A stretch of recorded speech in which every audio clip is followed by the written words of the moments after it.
കുഞ്ഞിന്റെ സംരക്ഷണം ഏറ്റെടുത്താലേ അത് കൃത്യമായിട്ട് നടപ്പിലാക്കണം. അല്ലാതെ കൊച്ചിനെ വല്ലവർക്കും കൊണ്ടുപോയി കൊടുത്താൽ മാത്രം പോരാ. കൊച്ചിനെ കാണാതെ പോയതല്ലേ, പിന്നെ കൊണ്ടുപോയി കൊടുത്തെന്ന് പറയുന്നത് എന്തിനാ? നീ എന്തിനാ ഇങ്ങനെ ഓരോ കാര്യങ്ങൾ വളച്ചൊടിച്ച് പറയുന്നേ? സ്വന്തം കുഞ്ഞിനെ ഒരു മടിയും കൂടാതെ എന്നെ വളർത്താൻ ഏൽപ്പിച്ച ഒരമ്മയ്ക്ക് വല്ലവന്റെ കുഞ്ഞിനെ ആർക്കെങ്കിലും എടുത്തു കൊടുക്കാനോ വിൽക്കാനോ ഒന്നും ഒരു മടിയും ഉണ്ടാവില്ല. ശ്യാമേ, പെണ്ണിനെ കൊണ്ടേ എന്തും ചെയ്യാനുള്ള കഴിവൊക്കെ ഉണ്ടെന്നേ, പക്ഷേ സാധിക്കത്തില്ല. പ്രത്യേകിച്ച് ഇതുള്ള പണത്തിന്റെ കാര്യമായി. അതെ, വിഷ്ണു പണം പിരിച്ചിരുന്നതേ അവന്റെ ചങ്കൂറ്റം തെളിയിച്ച് കാണിച്ചിട്ടാ. അവൻ അടിക്കൂന്ന് പറഞ്ഞാ അടിക്കും. അതുപോലെ ഇയാള് സത്യഭാമയും കൊണ്ടേ പറഞ്ഞാലേ അവര് നിങ്ങളുടെ മുഖത്തടിക്കും. ശരിയാ, പിരിവിന് ഇറങ്ങണമെങ്കിൽ അങ്ങനെ ചങ്കൂറ്റമുള്ള ആരെങ്കിലും ഒക്കെ വേണം. എടോ, എന്തിനാടോ പുറത്തുനിന്ന് ആരെങ്കിലും ഒക്കെ വിളിക്കുന്നേ? അമ്മയും മോന് തമ്മിൽ ചെറിയൊരു പിണക്കമല്ലേ ഉള്ളൂ, അതങ്ങോട്ട് പറഞ്ഞു തീർക്കണം. അതാ ഞാൻ പറഞ്ഞതേ, ഞാനതിന് ഉത്സാഹം കാണിച്ചാ എല്ലാ കാര്യം നടക്കുമെന്ന്. എടോ, രഹസ്യമായിട്ട് അന്വേഷിച്ചാ മതി. അവരെവിടെ ഉണ്ടെന്ന് അറിഞ്ഞാലേ അവരിവിടെ തിരിച്ചുകൊണ്ടിരുന്നാലും ഞാൻ ഏറ്റ്. പിള്ളച്ചേട്ടാ, ചായ. ഓ, രാഘവൻ സാറേ, ചായ കൊണ്ടുപോക്കണം അവിടുന്ന്. പൊന്നി, സത്യാമ്മയ്ക്ക് ചായ കൊടുത്തോ? ഇല്ല, ഞാൻ കൊണ്ടുപോയി കൊടുക്കാൻ പോവാ.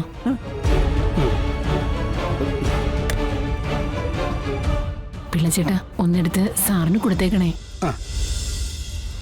എന്തുവാടോ രണ്ടുകൂടെ അഭിനയിക്കുന്നേ? പൊക്കണം അവിടുന്ന്.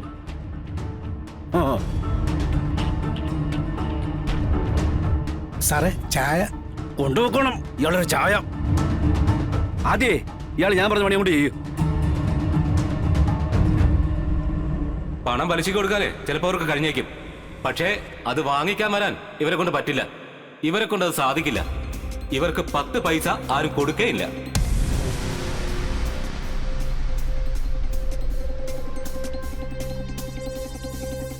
സത്യാമ്മേ, ചായ.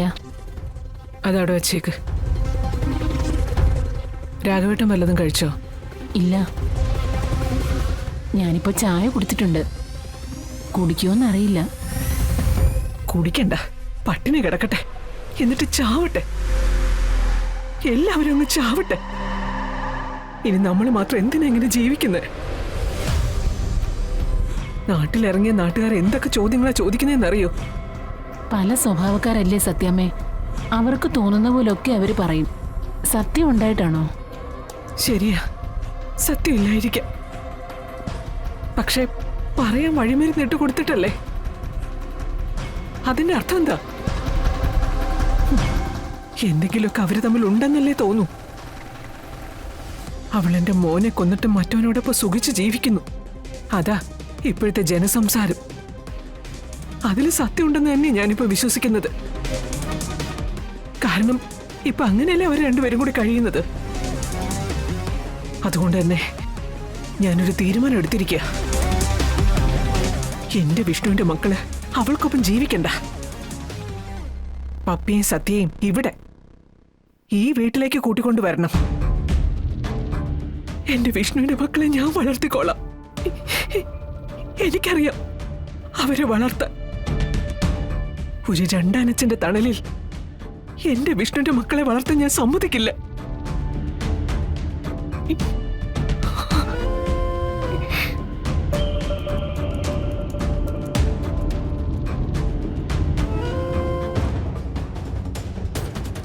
നോക്കാവുന്നിടത്തും തിരക്കാവുന്ന സ്ഥലങ്ങളിലെല്ലാം ഓടി നടന്നിട്ടാ ഞാനീ വന്നിരിക്കുന്നത്.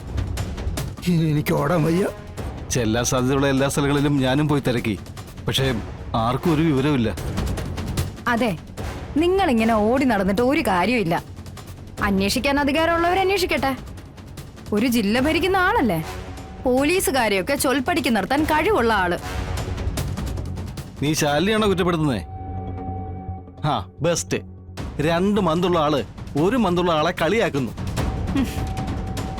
ശാരികയുടെ കുഞ്ഞിനെ കാണാനില്ലെന്ന് പറഞ്ഞ് മനോനില തെറ്റിച്ച് ഹോസ്പിറ്റലിൽ നിന്ന് പുറത്തേ അടിച്ചത് ആരടി? ശാലിനിയാണോ? അല്ലല്ലോ, നീ തന്നെയല്ലേ?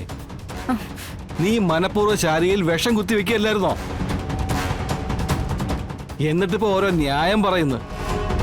എടി, അല്പമെങ്കിലും ഉളുപ്പ് വേണം, ഉളുപ്പ്. ഇല്ല, ഉളുപ്പില്ല. അത് ഞാൻ അങ്ങ് സമ്മതിച്ചു. ഉം. ഞാൻ കൊള്ളില്ലാത്തവളും വഴക്കുണ്ടാക്കാൻ നടക്കുന്നവളും ഒക്കെയാ, അത് ഞാൻ അങ്ങ് സമ്മതിച്ചു. പക്ഷേ ശാരിക ചേച്ചി ഇങ്ങനെ ഒരു ഭ്രാന്തിലേക്ക് തള്ളിവിട്ടത് ആരാ? കുഞ്ഞേച്ചി തന്നെയാ. കുഞ്ഞിന്റെ സംരക്ഷണം ഏറ്റെടുത്താലേ അത് കൃത്യമായിട്ട് നടപ്പിലാക്കണം. അല്ലാതെ കൊച്ചിനെ വല്ലവർക്കും കൊണ്ടുപോയി കൊടുത്താൽ മാത്രം പോരാ.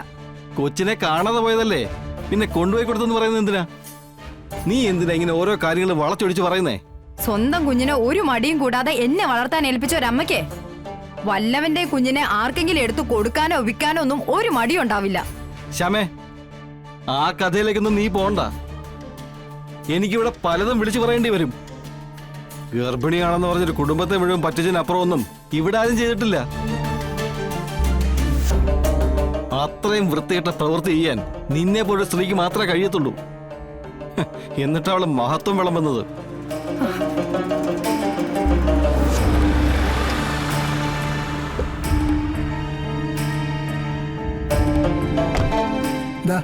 ഇതിന്റെ പേരിൽ നിങ്ങൾ തമ്മിൽ ഇനി ഇവിടെ കിടന്ന് അടികൂടണ്ട. ചോദ്യം ചെയ്യേണ്ട ആളും ഉത്തരം തരേണ്ട ആളും എത്തി കഴിഞ്ഞു. നേരിട്ട് തന്നെ ചോദിച്ചോ.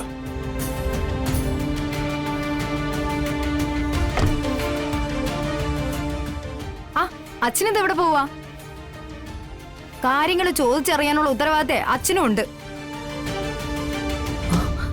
ഇന്നലെ രാത്രിയില് ശാരികേച്ചി പോലീസ് സ്റ്റേഷനിൽ എനിക്കെതിരെ പരാതി കൊടുക്കാൻ ചെന്നിരുന്നു. ആ, അവളുടെ കുഞ്ഞിനെ കാണാതായതല്ലേ, അപ്പോൾ അവളല്ലേ പരാതി കൊടുക്കേണ്ടത്. വേണ്ടപ്പെട്ടവരെ അതിനുള്ള മറുപടിയും കൊടുക്കണം. അതെ, മറുപടി കൊടുക്കണം. എല്ലാത്തിനും കൃത്യമായ മറുപടി എന്റെ കയ്യിലുണ്ടായിരുന്നു. പക്ഷെ അതിന് അവസരം തരാതെ സ്റ്റേഷനിൽ നിന്ന് ഇറങ്ങിയ ശാരികേച്ചി എവിടേക്കോ പോയി. ഞാൻ ചേച്ചി ഇവിടേക്ക് വന്നോന്ന് അറിയാൻ വന്നത്. ഇന്നലെ രാത്രി ഇറങ്ങിപ്പോയ ആളെ തിരക്കി ദേ ഇപ്പഴാ വന്നിരിക്കുന്നെ. കൊള്ളാം കൊള്ളാം കുഞ്ഞേച്ചി, ഇങ്ങനെ തന്നെ വേണം.